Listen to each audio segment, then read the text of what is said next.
Yeah, it's what? All right. There we go.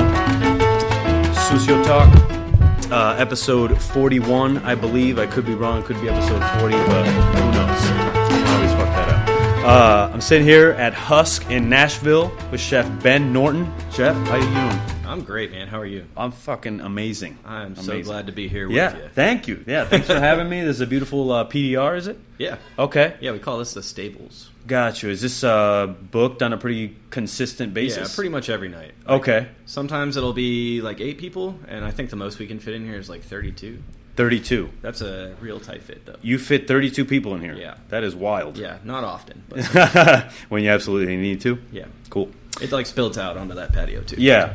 So how long have you been here thus far as a chef? In this restaurant in particular, probably 4 months. 4 months. Yeah. Okay, got you. As in Sucio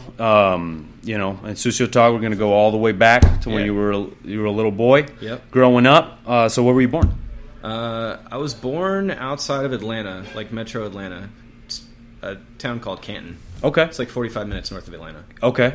And was that sort of outskirts of the city, getting into small town rural, or sort of that suburbs? Like the town of Canton it's like a suburb of Atlanta, but like I grew up even further north than that. Heard. So like it was pretty rural. Okay. But I don't know how much time you spent in Atlanta, but it's like pretty sprawling.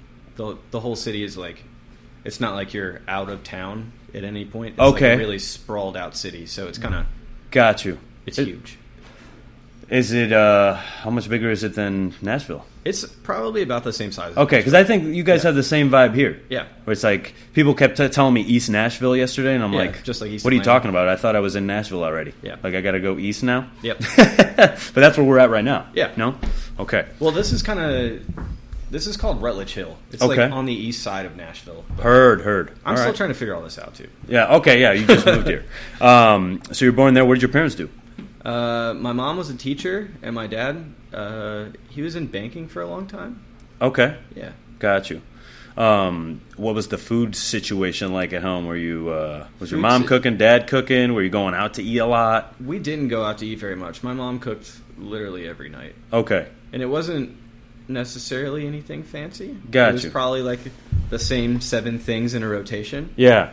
But at the time it got a little old, but now I feel like it's all delicious. Yeah, okay. All right. Was it a big thing, like dinners at 7, everyone at the table, or could you like do your own thing? It was not necessarily at 7 every night, but it was pretty like everybody, Yeah, sit at the whenever table. she was ready, everybody would sit down at the table. Heard that.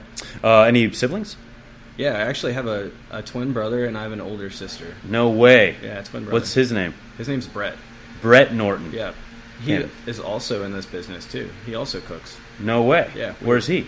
He was at Fig for a long time, and he's literally driving to Chattanooga right now to live there. So, okay. Yeah. Cool. Shout out to him. Yeah. Maybe I'll have him on. Yeah. He's a good guy. That's cool.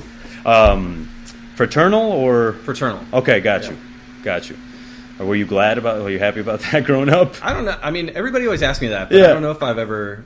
It's kind of even thought about it? Been, yeah. People are like, what's it like having a twin? Like, I don't know. Yeah. I mean, well, when he doesn't look like you, you're like, yeah. Yeah. It's not when really... we were kids, we looked the same. Like, oh, yeah? Yeah. I had blonde hair. We were like pretty... And then did you sort of just like... Yeah. I don't know what happened. He still has blonde hair. Yeah. I don't know what happened. They were just like, this is too confusing. Yeah. We gotta dye one's hair. Yeah. When did you what was your interest growing up? Like sports? Like when I was a little kid, we played baseball, but I would say that wasn't ever like it wasn't something that we were like super into. Him and I both skateboarded when we were kids. Oh, sick. Yeah. I mean, it was kind of, like I said, we lived like in a fairly rural part of town, so it was like us in the driveway a lot. Yeah. Until we got older, and we were able to like hang out with our friends and be street rats. Heard that. Yeah. Were you skating at parks or like street skating? No, this was like so rural that we hadn't even heard of a skate park. Okay, got you. You're just like getting to school on your skateboard kind of thing. Yeah, I mean we were just skating around town. Got you. Yeah. All right. And then sort of what was your first decisions on your career? Like, what did you want to do with your life? So that was like, because we were so far away from everything, it was like 20, 25 minutes for us to drive like to our friend's house or something. Yeah. Like I had to have a car.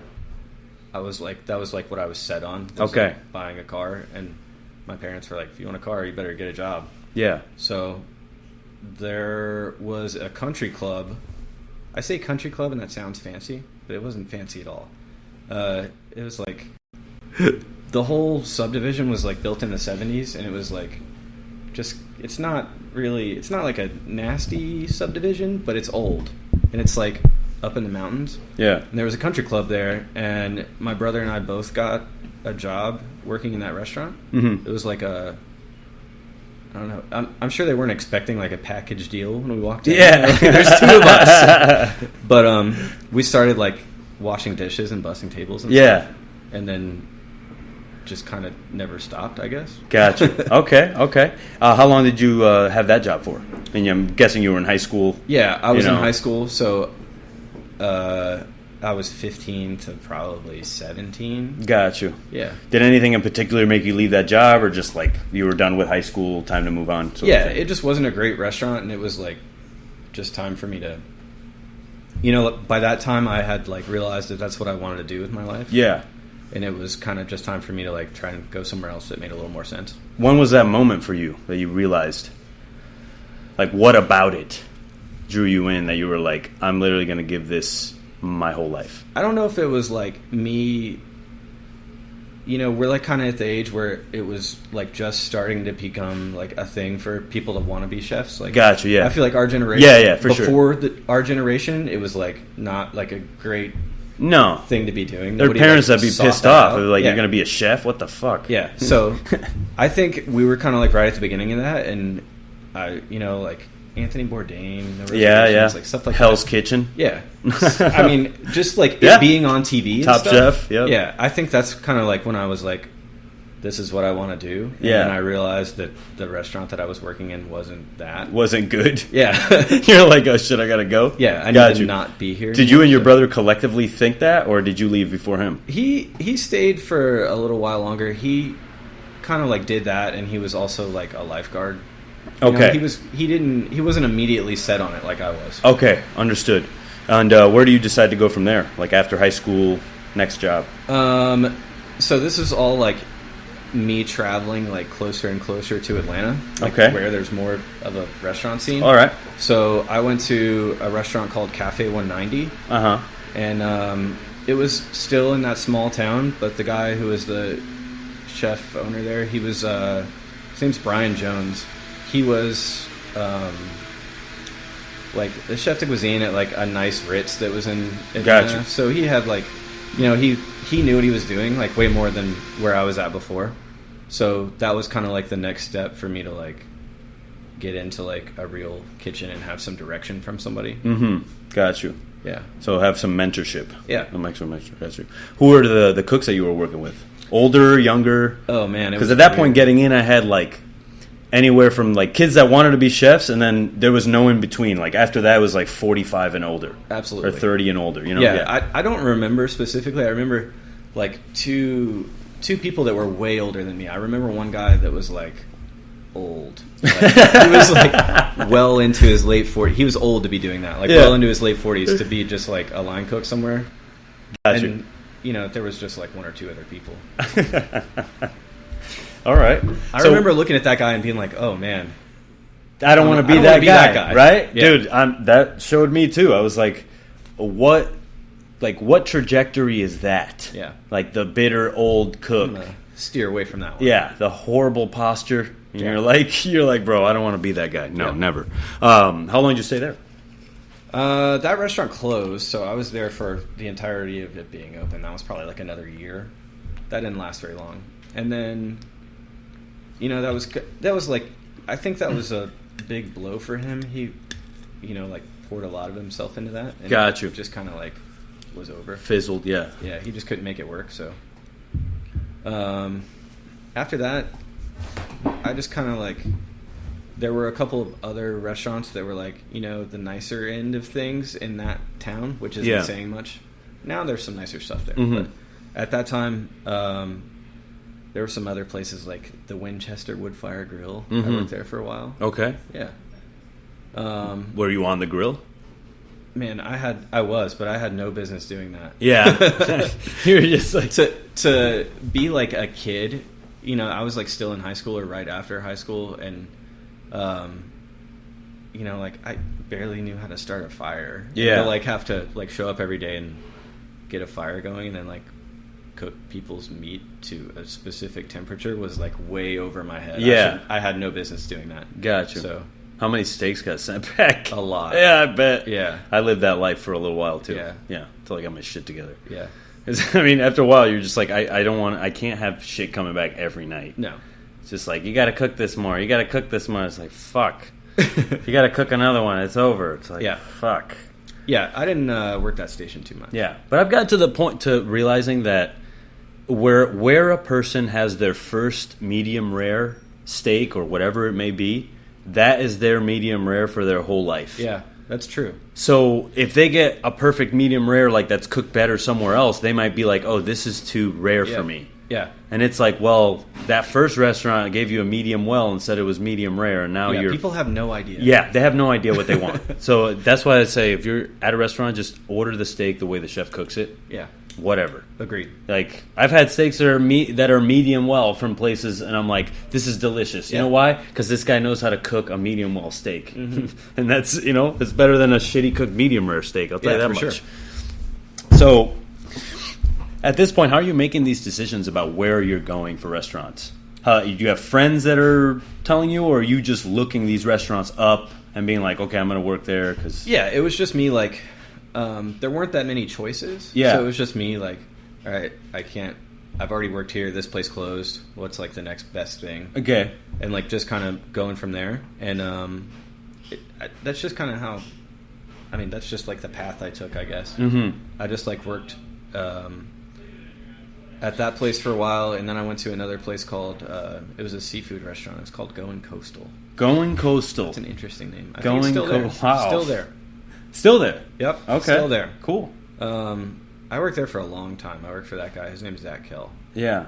I worked for that guy for a few years, like 3 years probably. 3 years. And obviously seafood restaurant. Yeah. So are you fabricating your own fish at this point, or is it coming in already fabricated? That was like my first introduction to stuff like that. Okay. Was like, yeah, we would get some stuff that was fillets, but then like other things we would get whole. Okay. So that was like my first introduction to like Butchery and actually and, getting things whole and yep.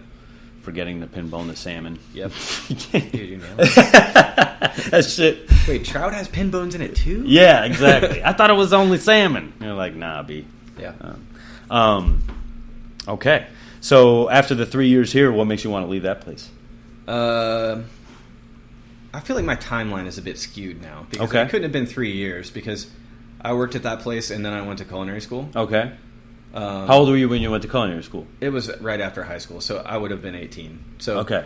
Those previous places were somewhere in between 15 and 18. Gotcha. So I graduated high school. During high school? Yeah. Okay. Yeah. So let's just call those high school early culinary jobs. So what kind of skills did you learn there that you took with you? Line cooking or more prep, like speed? More, a little of both. Okay. A little of both, so you're well-rounded. Yeah, well-rounded, but I wouldn't say that I was necessarily, like, taught the right way Understood. to do a lot of things. It was more like old man sloppy line cook showing me how to do stuff, doing it that way. Yeah, throwing salt all over the stove. Yeah. Or, like, salt and pepper mixed in one container. Yeah. That's the classic right there. But some cooks had like a specific, it's 3 to 1. Yeah. It's 1 to 1. Yeah. And I'll be like, okay, dude, like, I don't know. Why can't we just have them separate? Are you saving time right exactly. now? Are you really? You think that's why it was made? I don't know. Save time? I don't know. Who was the inventor of that? We got to find out. Yeah, somebody if anybody knows, please let us know. Okay, so you're in culinary school. How do you decide what culinary school you're going to go to? Like just doing this for a while, I was like, I'm going to go to culinary school. And then the people that you work with are like, you don't need to go to culinary school. Yeah, of course. Like, just keep working. So you can be like me, young Ben. Yeah, just like hearing that from all kinds of different people.